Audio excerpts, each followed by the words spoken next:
ప్రమాదం మంటలు చూసాము. చాలా ఎత్తుకు అంటే బిల్డింగ్ అపార్ట్మెంట్ హైట్ వచ్చాయి. కాలనీ వాళ్ళు ఏమంటారంటే ఇక్కడ బ్యాటరీలు, ఆయిల్స్ పెడతారు స్క్రాప్‌లో నెగ్లిజెన్సీ అనే వినిపిస్తున్నారు. మీరేం చెప్తారు దీని మీద? ఇది యాక్చువల్గా వర్క్షాప్ ఎస్టాబ్లిష్ దగ్గర నుంచి కూడా మేము స్క్రాప్ ఇక్కడే మెయింటైన్ చేస్తున్నాం. ఏ ఒక్క రోజు కూడా మేమున్న ఈ 10 సంవత్సరాలు 11 సంవత్సరాల్లో కూడా ఎటువంటి పెను ప్రమాదం కూడా మాకు మైన్యూట్గా ప్రమాదం కూడా జరగలేదు. ఇది కేవలం ఎవరైనా ఇంటెన్షనల్గా ఏదన్నా చేసి ఉంటేనే ఇది అవ్వాల్సిన ప్రమాదం అనేది జరిగేది. మేము ఏదైతే మా మీద చెప్తున్నారో మీ బ్యాటరీస్, ఆయిల్స్ మేము ఇక్కడ పెట్టామంటున్నారో మీకు కూడా చూపించాము. మాకు సపరేట్గా సెక్షన్స్ ఉన్నాయి. ఆయిల్కి సపరేట్ సెక్షన్ ఉంది, బ్యాటరీస్కి సపరేట్ సెక్షన్ ఉంది. బయట సైడ్ నుంచి ఏదన్నా బయట నుంచి వేస్తే కానీ ఇది అంటుకుంటే సంభవం జరుగుతుంది.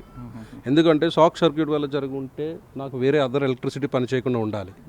బట్ ఓన్లీ ఈ ఒక్క పర్టికులర్ ప్లేసే అగ్ని ప్రమాదానికి గురైంది అంటే కంపల్సరీ నాకు ఏదో ఒక ఇంటెన్షనల్గా ఎవరైనా ఏదైనా చేసి ఉంటే నా బుద్ధి.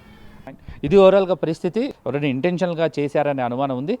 సీసీటీవీ ఫుటేజ్ ద్వారా మేము కూడా దీని మీద ముందుకెళ్తామని వీళ్ళైతే అంటున్నారు. విత్ కెమెరా పర్సన్ రామకృష్ణతో శ్రవణ్, టీవీ 9, అత్తపూర్, హైదరాబాద్.